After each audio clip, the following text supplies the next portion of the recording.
Hello, my name is Brian Hyman. Welcome to the Flightline Fabrications Living History Project.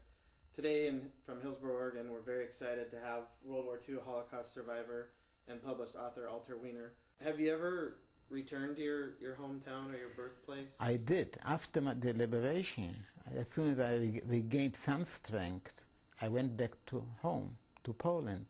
Why?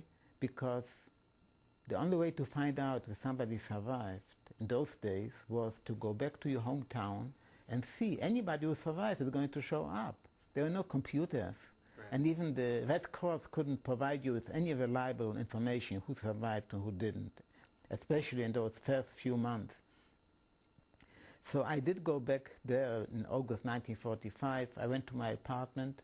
Somebody else lives over there. He didn't let me in. I had no place where to sleep in Poland. I went to visit my father's grave, and I spent the first night back in Poland on my father's grave. I had a very tough time in Poland after the war. You see, you have to remember, I was liberated by the Russian army. The Russians liberated us, but they told us, you are on your own. The Americans, the French, the British, they put up those DP camps, displaced people camps, that any ex-prisoner could come there and be sheltered and fed. The Russians were not equipped for it. So I had a very tough time after the war. There were days that I was hungry, not starving. I used to beg in the street. I had no money, I had no skills, I had no health. I was in very bad shape. How old were you when you... When I was liberated, I was 18. When you look at this picture, this is at the age of 18, and my total weight was 80 pounds. So you can imagine what kind of condition I was. I could embrace my thigh with one hand, skin and bones. When the Russian soldiers liberated me and the others, when they saw our emaciated bodies, they broke down. Have you ever visited any of the Holocaust museums or sites? Oh yeah, I went to the Holocaust Museum in Washington, D.C. 3 times. And I feel it's a very, very important place to visit. I don't know if you saw that movie, Freedom Writers. Have you seen that?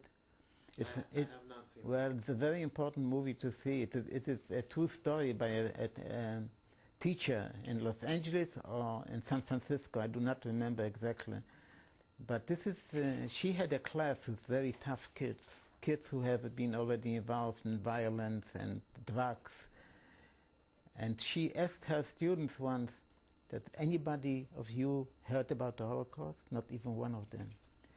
So she, on her own initiative, in her own finance, she took all her students to Washington, D.C., to the Holocaust Museum, and they changed completely. They changed their lifestyle, and they became good students, and no more involved in violence, or in drugs, or things of that nature. It's a very good movie. It's a very true story. It is. You can get it on DVD. I think it's about 40, 50 minutes.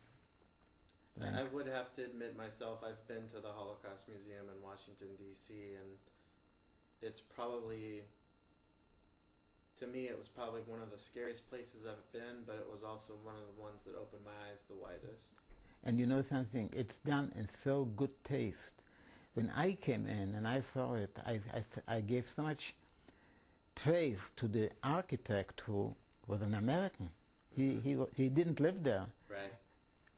For me, when I just walked in, I felt the atmosphere like it was in the camps. It's very well done, very in good taste, and I think it's very compelling. I know for a fact, wherever I speak and I ask some students, if those who have visited, they say that it impacted their life for the rest of their life. So I think it's a very good thing. Yeah. What was one of the most interesting or surprising questions that you've ever been asked while you've been lecturing? What gave me the strength to survive? And why did I want to survive? Why didn't I give up and put an end to my suffering? And this was very easy. There were 2 ways to do it. One way was to touch the electrified fence and be electrocuted, and you finished. And the other way was you stop eating completely. But to die on starvation is a very painful way. It takes days, you are conscious, it's painful. And above everything else, I was brought up that it's a sin to kill yourself.